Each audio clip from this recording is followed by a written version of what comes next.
Salut! Plus sérieusement, hello, j'espère que vous allez bien.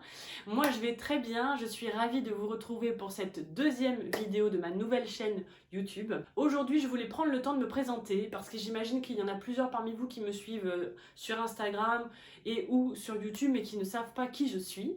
Donc je trouvais ça important de démarrer cette chaîne avec une présentation de moi, de mon parcours personnel, de mon parcours professionnel. Je vais commencer par le début.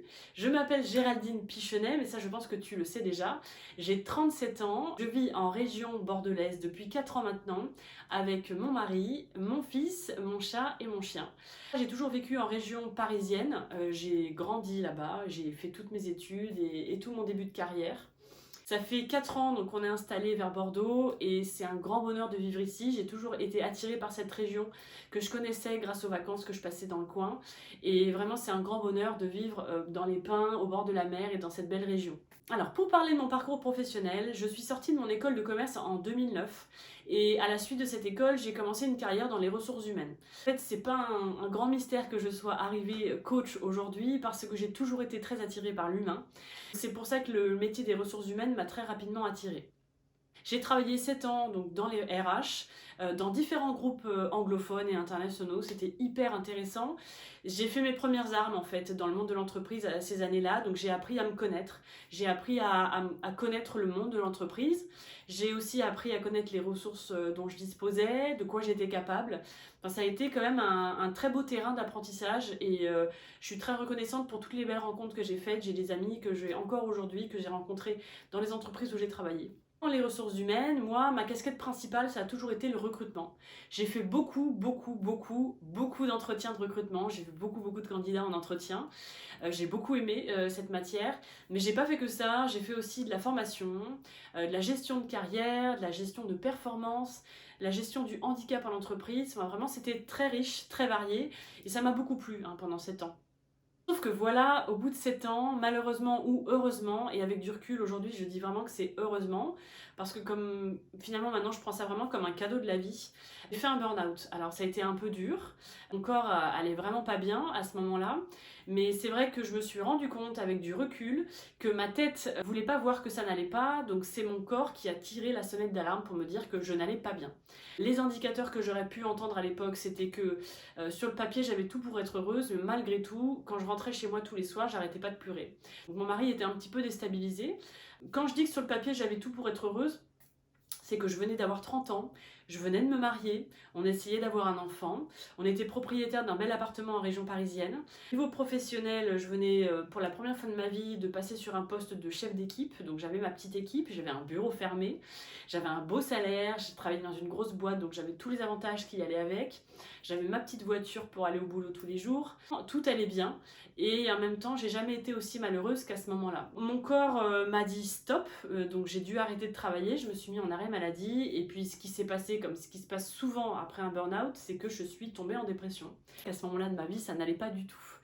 En plus de ça, c'est une période où, au niveau personnel, il y a eu d'autres choses qui ont commencé à être compliquées. Moi, j'ai perdu quelqu'un de très proche qui était un peu comme ma deuxième maman. Je me suis pris une grosse claque dans la figure et ça a été très dur à encaisser. J'ai une partie de ma famille aussi qui n'allait pas très bien. Enfin, on a encaissé en fait plusieurs mois comme ça de sujets douloureux et difficiles qui m'ont fait me dire, bon bah quitte à aller mal et que tout aille mal, autant en profiter pour remettre à plat ma vie et faire un point sur pourquoi j'en suis arrivée à cette dépression, à ce burn-out, et qu'est-ce que je peux faire pour me sortir de ça. C'est là que j'ai décidé de lancer ma marque de bijoux. Donc pour ceux qui connaissent les Jolis Bonheurs que j'ai lancé en 2016, en fait, je me suis rendu compte que j'étais créative, que j'avais envie d'un environnement féminin et surtout que j'avais besoin de liberté. J'ai découvert plus tard que la liberté, c'était une de mes plus grandes valeurs. C'est sûr que le salariat ne pouvait pas me convenir. Donc j'ai lancé ma marque de bijoux. En 2014, je découvre Instagram. C'est mes débuts et je découvre qu'il y a des femmes qui ont des marques de bijoux, qui travaillent chez elles, qui font des jolies photos de leurs bijoux et qui les vendent sur leur site et qui vivent de ça. Et je trouve ça incroyable et je me dis, chiche que je fais la même chose et moi aussi je veux en vivre. Donc je me suis lancée dans cette aventure de l'entrepreneuriat, dans cette marque de bijoux. Je me suis lancée et j'ai tout découvert sur le tas. J'ai avancé petit à petit, pas après pas. Ça a été une des plus belles expériences de ma vie. Les Jolis Bonheurs, je dis même souvent que c'est une des plus belles histoires de ma vie, une des plus belles histoires d'amour, parce que j'ai vraiment aimé cette entreprise du début jusqu'à la fin. On a tout appris ensemble, on a grandi ensemble. Vraiment, ça a été une très très belle histoire. Mon objectif depuis le début que j'ai lancé les Jolis Bonheurs, c'était d'en vivre. Et je m'étais fixé 2 ans. Vu que j'avais 2 ans de chômage devant moi, je voulais qu'à la fin de mon chômage, je puisse prendre un relais au niveau de mon salaire avec mon entreprise. J'ai tout donné pendant 2 ans et au bout de 2 ans, l'objectif a été atteint puisque je me suis versé mon premier salaire de 2000 €. J'étais quand même très fière de moi. J'ai beaucoup apprécié surtout de me rendre compte que j'étais capable de réaliser ce rêve, de le concrétiser, de pouvoir créer mon entreprise, ma marque et de pouvoir me créer mon propre salaire. Donc, quand je me suis rendu compte de ça, j'ai été comme libérée en me disant mais en fait si je suis capable de ça, je suis capable de faire beaucoup de choses. Et dans ma tête, ça a ouvert plein de portes et plein de possibilités. Une fois que l'objectif financier il a été atteint, il y a une espèce de quête de sens qui s'est posée en moi de ok, je fais ça, mais à quoi bon le faire en fait? Qu'est-ce que ça m'apporte? Qu'est-ce que j'apporte aux autres? Qu'est-ce que ça apporte à ma vie de faire des bijoux? Et vu qu'en parallèle, on a vécu des choses difficiles, donc comme mon burn-out, ma dépression, la perte de cet être cher, et l'autre chose qui s'est ajoutée à ça dans les choses difficiles, c'est qu'on a essayé donc de faire un enfant et qu'on a mis plusieurs années avant d'y arriver. Donc on a vécu des années et des mois difficiles, de désespoir, de détresse. On s'est posé des tonnes de questions, on se demandait pourquoi on n'arrivait pas à faire cet enfant. J'allais tellement mal à cette époque-là de ma vie, en parallèle de cette marque de bijoux qui se créait, que je me suis littéralement plongée dans des lectures et des vidéos de développement personnel parce que je ressentais le besoin d'avoir des réponses à ce mal-être que je vivais, à ce malaise, et surtout d'essayer d'avoir des pistes pour me sortir la tête de l'eau et pour aller mieux. J'ai découvert plein de choses, j'ai mis en place plein de choses dans ma vie, j'ai eu plein de prises de conscience, j'ai commencé à m'ouvrir aussi aux médecines alternatives, qu'on appelle aussi les médecines douces, donc tout ce qui est énergétique, magnétisme, naturopathie, auquel je crois beaucoup maintenant et dont je ne peux plus me passer aujourd'hui. Et donc tout ce que je vivais en parallèle, j'ai ressenti ce besoin de le partager avec ma marque de bijoux.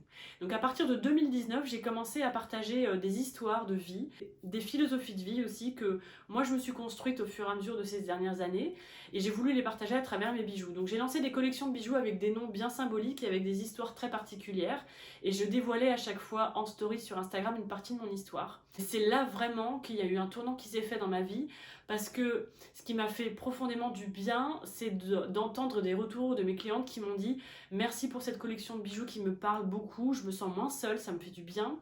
Et le fait d'apporter du bien-être et d'aider les gens à ne plus se sentir seuls dans des moments de vie difficiles et à essayer de trouver du positif dans ce qu'ils vivaient, ça m'a fait un bien fou, beaucoup plus que juste faire des bijoux. Donc j'ai commencé à vraiment à chaque fois lancer des collections de bijoux avec voilà, ces histoires fortes.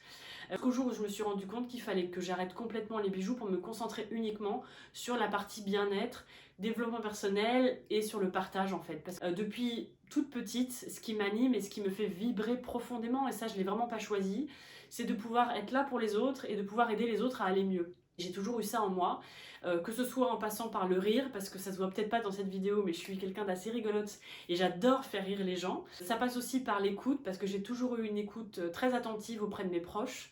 J'ai toujours été une épaule sur qui les gens pouvaient se reposer pour parler. Et j'adore aussi essayer de donner des conseils, donner mon point de vue, donner des éléments constructifs pour aider mes proches à avancer.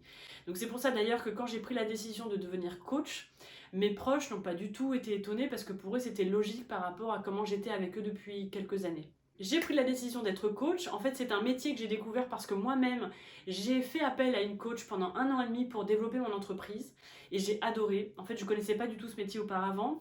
Je suis allée la voir en pensant qu'elle allait vraiment m'aider à développer mon entreprise et en fait, elle m'a aidé à développer mon entreprise, mais elle a aussi aidé à me développer moi parce qu'en fait, dans la vie, tout est lié. Donc, l'entreprise et qui on est, c'est intimement lié. Donc, forcément, quand on travaille l'un, on travaille l'autre aussi. Donc j'ai vraiment eu un gros coup de cœur pour ce métier et c'est là que j'ai compris que j'étais faite pour ça, moi aussi. Je me suis inscrite à l'école qui s'appelle l'Institut des neurosciences appliquées en septembre 2021. J'ai commencé ma formation à ce moment-là et je me suis lancée dans une formation de 6 mois pour devenir coach spécialisé en neurosciences. Et comme une bonne nouvelle n'arrive jamais seule, j'ai découvert les premiers jours de ma formation que j'étais tombée enceinte alors que ça faisait 7 ans qu'on essayait. Donc je ne prends pas ça comme une coïncidence, je prends ça vraiment comme un beau fruit du hasard. Je pense vraiment que mon petit bébé était là-haut déjà depuis quelques années, qui veillait sur moi et qu'il m'a guidée vers ce métier pas à pas et qu'il attendait d'être sûr que j'allais me lancer dans ce nouveau métier avant de pouvoir arriver. Donc je le remercie du fond du cœur. J'ai des frissons rien que d'en parler forcément parce que ça me touche beaucoup. Donc j'ai commencé cette formation en coaching en septembre 2021, donc j'ai commencé ma grossesse exactement au même moment et j'ai terminé ma formation et j'ai été diplômée en mars 2022. Suite à cela, j'ai commencé en fait ce métier de coach dans la foulée, j'ai pas voulu perdre de temps. J'ai pu lancer mon activité dans la foulée et je remercie encore aujourd'hui mes premières clientes qui m'ont fait confiance parce qu'elles ont signé avec moi alors que j'avais pas de site, qu'elles savaient que c'était mes premières clientes. J'avais même pas d'Instagram à l'époque, elles m'ont vraiment fait confiance. Ça m'a énormément touchée, ça m'a vraiment donné le sentiment que j'étais à ma place et que j'étais au bon endroit pour les années à venir. Depuis, je continue dans ce métier de coach que j'adore. C'est une merveilleuse aventure qui commence et surtout en plus je suis très heureuse que ça ait marché tout de suite parce que c'est la preuve de quelque chose que je sens depuis des années, c'est que quand on est au bon endroit et au bon moment, les choses marchent toutes seules et d'elles-mêmes. Autant j'ai mis 2 ans pour vivre des bijoux, autant là j'ai réussi à vivre de mon métier de coach dès le premier mois que je me suis lancée. Donc pour moi c'est pareil, c'est pas une coïncidence, c'est que j'étais alignée par rapport à qui je suis, par rapport à ce que je voulais. C'est aussi le bon timing pour moi pour me lancer sur ce nouveau métier. Parce que clairement, j'aurais jamais pu être coach 8 ans avant parce que j'étais pas la femme que je suis devenue aujourd'hui. Je pense que j'avais besoin toutes ces années de me construire, d'apprendre à me connaître et de prendre soin de moi avant de pouvoir prendre soin d'autres personnes et de pouvoir les aider et les guider. Géraldine, d'il y a 8 ans, aurait été incapable de se lancer dans ce métier. C'est pour ça que dans la vie, tout est bien fait, que chaque étape qu'on passe est importante et nécessaire pour passer à l'étape d'après.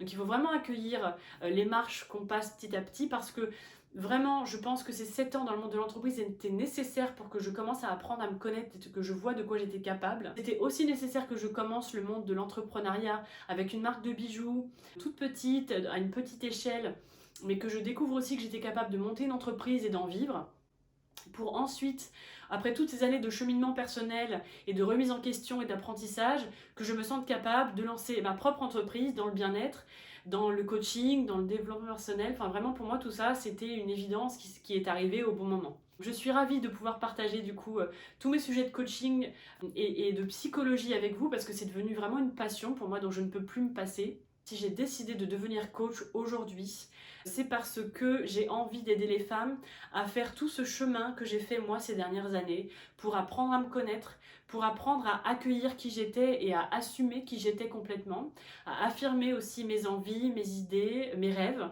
pour oser aussi me lancer dans la réalisation de mes rêves, dans la réalisation de la personne que j'avais envie de construire. Je pense vraiment que le monde tel qu'il est aujourd'hui ne serait pas ce qu'il est si la femme avait osé prendre plus sa place. Je trouve que nous, les femmes, on a tendance à beaucoup s'excuser d'exister, à beaucoup culpabiliser, de faire des choses pour nous. On n'ose pas vraiment s'affirmer, on a beaucoup peur du regard des autres.